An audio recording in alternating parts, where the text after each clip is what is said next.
الحمد لله القائل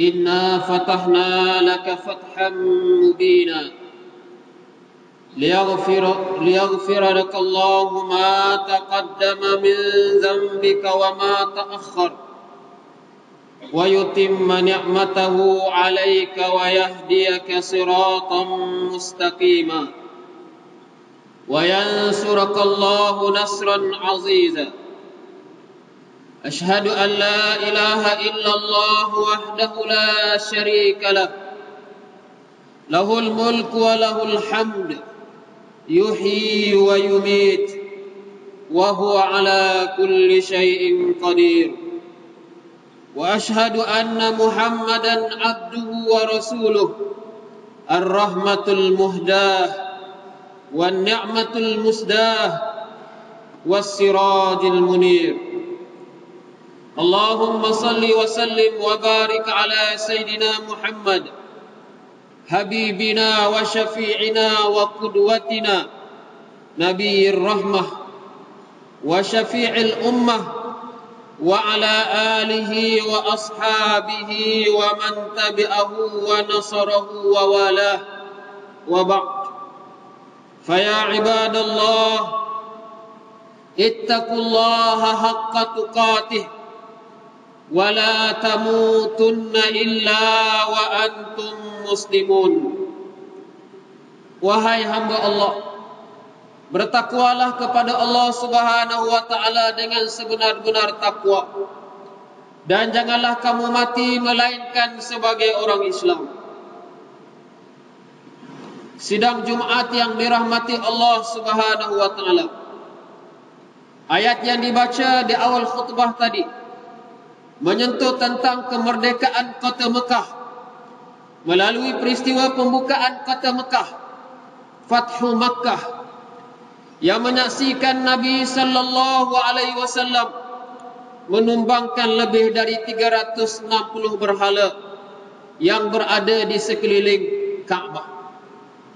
Kemerdekaan Mekah setelah beratus-ratus tahun manusia menjadi hamba kepada berhala yang disembah selain Allah Subhanahu wa taala.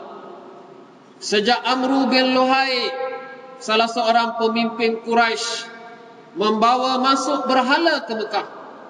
Pelbagai nama berhala yang disebut di dalam Al-Quran dan hadis yang menjadi sembahan manusia, antaranya Ya'uq, Ya'us, Suwa', Al-Lat, Al-Uzza, Isaf dan Na'ilah.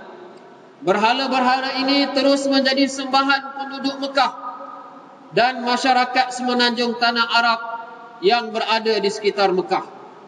Secara berperingkat-peringkat, Nabi sallallahu alaihi wasallam menyelamatkan manusia dari dijajah oleh ajaran syirik, dan hanya selepas lebih kurang 20 tahun, 13 tahun Nabi sallallahu alaihi wasallam berdakwah di Mekah dan 7 tahun di Madinah, Nabi kembali ke Mekah untuk memerdekakan sepenuhnya bumi Mekah dari penyembahan berhala. Sidang Jumaat yang dirahmati Allah, kemerdekaan Mekah juga merujuk kepada berakhirnya amalan-amalan jahiliah seperti perzinaan, pelacuran, membunuh anak perempuan hidup-hidup, menyakiti jiran, golongan yang lemah ditindas dan dizalimi. Berakhirnya penipuan dan riba dalam sistem jual beli dan terbinanya sistem hidup Islam di Mekah. Bermula dengan pembinaan rumah tangga sehinggalah kepada hukum hakam berkaitan cara berekonomi, cara bersosial, cara menjalinkan hubungan dengan negara luar, dan cara menangani jenayah dalam masyarakat seperti menyekat arak, judi, perzinaan dan segala bentuk kemungkaran.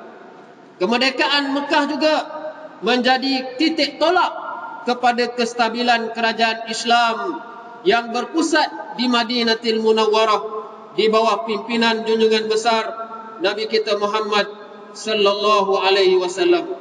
Kepimpinan Rasulullah sallallahu alaihi wasallam yang ditakuti oleh dua kuasa besar dunia pada masa itu, yaitu Rom dan Parsi. Sidang Jumaat yang dirahmati Allah, pengisian kemerdekaan Mekah ialah dengan melaksanakan segala perintah Allah Subhanahu wa taala dan meninggalkan segala larangan yang termaktub di dalam Al-Quran dan hadis Nabi sallallahu alaihi wasallam. Polisi ini jugalah yang dipegang dan diamalkan oleh Khulafaur Rasyidin, Sayyidina Abu Bakar, Sayyidina Umar, Sayyidina Utsman, Sayyidina Ali radhiyallahu anhum. Dan polisi ini diteruskan oleh setiap kerajaan Islam sehingga kepada zaman kerajaan Utsmaniyah yang bermula dengan pemerintahan Sultan Muhammad Al-Fatih yang berjaya menjatuhkan kuasa besar Rom yang berpusat di kota Konstantinopel dan membebaskan kota ini daripada menyekutukan Allah Subhanahu wa taala kepada mengesakan Allah Subhanahu wa taala. Sidang Jumaat yang dirahmati Allah, kita bersyukur kehadrat Allah Subhanahu wa taala kerana pada hari ini kita sama-sama memperingati suatu hari yang cukup bersejarah dalam negara kita, iaitu memperingati kemerdekaan negara kita. Persoalannya, apakah maknanya kita countdown jam 12 malam tadi dalam keadaan bilangan anak luar nikah yang bakal dilahirkan pada 9 bulan akan datang bertambah? Siapakah penyumbang kepada penambahan angka anak luar nikah ini? Adakah mereka dari kalangan saudara mara kita, jiran-jiran kita dan rakan sepejabat kita? Marilah kita bermuhasabah. Adakah ini pencapaian yang sepatutnya kita perolehi setelah kita mencapai kemerdekaan selama ini? Sidang Jumaat yang dirahmati Allah, kemerdekaan menurut Islam bukanlah semata-mata bebas dari penjajahan material semata-mata.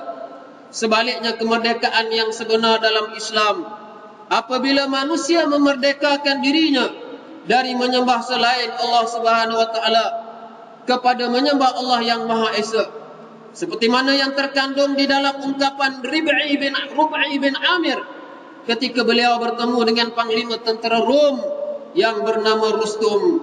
Beliau menyebut, "Nahnu qaumun ibta'athana Allah linukhrijan nas min ibadati ghairil ibad ila ibadatillah wa min juril adyan ila adlil Islam wa min diqid dunya ila si'atil akhirah."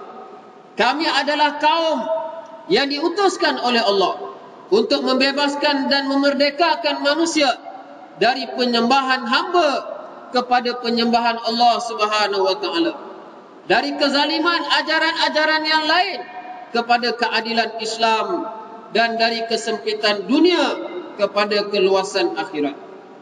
Ungkapan Rib'i bin Amir ini menunjukkan kemerdekaan yang sebenarnya ialah apabila kita berpegang teguh sepenuhnya dengan ajaran Islam. Sidang Jumaat yang dirahmati Allah Subhanahu wa taala, persoalannya bagaimana kita ingin mengisi kemerdekaan yang Allah Subhanahu wa taala anugerahkan kepada kita selama ini. Apakah ianya cukup sekadar mengadakan aktiviti seperti sambutan hari kemerdekaan, bulan kemerdekaan, mengibarkan jalur gemilang dan sebagainya? Ya, sambutan ini sebagai suatu tanda kesyukuran kita atas nikmat Allah yang cukup besar. Tetapi apa yang lebih penting ialah penghayatan dan pengisian kepada kemerdekaan itu sendiri. Bagi menjawab persoalan ini, marilah kita membaca ayat Allah dari suratul Hajj yang berbunyi, A'udzubillahi minasyaitonir rajim. Bismillahirrahmanirrahim. Alladzina immakkannahum fil ard aqamus salah wa atawuz zakah wa amaru bil ma'ruf wa nahau 'anil munkar walillahi 'aqibatul umur. Sidang Jumaat yang dirahmati Allah, dalam ayat ini menjelaskan kepada kita beberapa pengisian kepada kemerdekaan.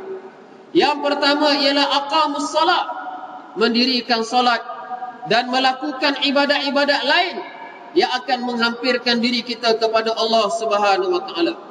Kemerdekaan itu sepatutnya diisi dengan melakukan perkara-perkara ketaatan yang membawa kita kepada keredaan Allah Subhanahu wa taala.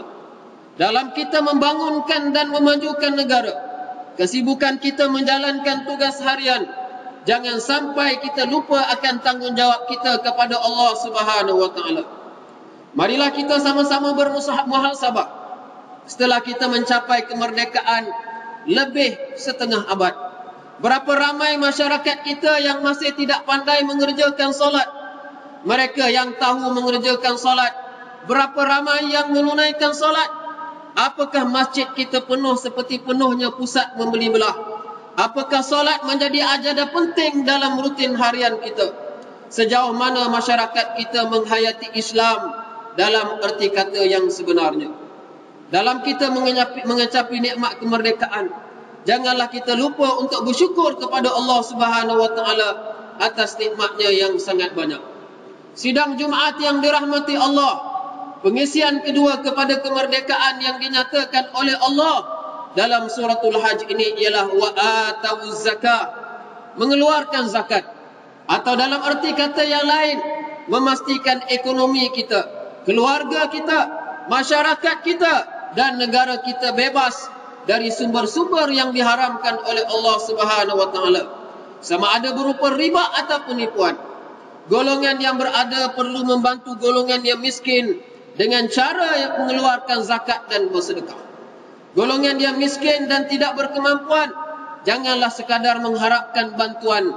Sebaliknya perlu mengubah kehidupan mereka dengan berusaha dan bekerja mengikut kemampuan, kerana Nabi SAW menyebut tangan yang memberi adalah lebih mulia dari tangan yang menerima. Sidang Jumaat yang dirahmati Allah, pengisian ketiga kemerdekaan kepada kemerdekaan berdasarkan kepada ayat suratul Hajj yang kita baca tadi ialah wa amaru bil ma'ruf wa nahau anil munkar, menghidupkan budaya amar ma'ruf dan mencegah kemungkaran. Masyarakat yang merdeka perlu mengajak kepada kebaikan antara satu sama lain, dan pada masa yang sama sekiranya terdapat kepincangan, maka perlu ada golongan yang menegur kesalahan.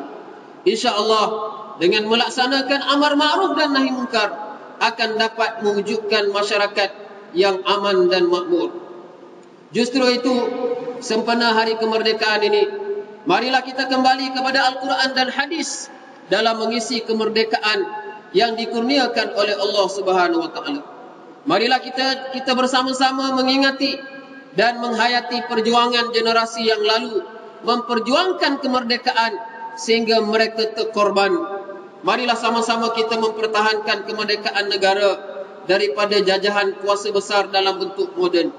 Marilah di saat 55 tahun kita menyambut kemerdekaan kita ini dengan membanyakkan beristighfar dan bertasbih kepada Allah Subhanahu wa taala.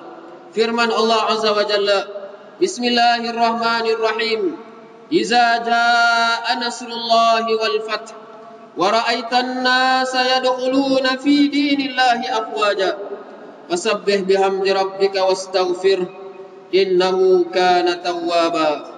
Apabila datang pertolongan Allah dan kemenangan semasa engkau wahai Muhammad berjaya menguasai kota Mekah, dan engkau melihat manusia masuk ke dalam agama Allah beramai-ramai, maka ucapkanlah tasbih dengan memuji Tuhanmu dan mintalah ampun kepadanya, sesungguhnya dia maha penerima taubat.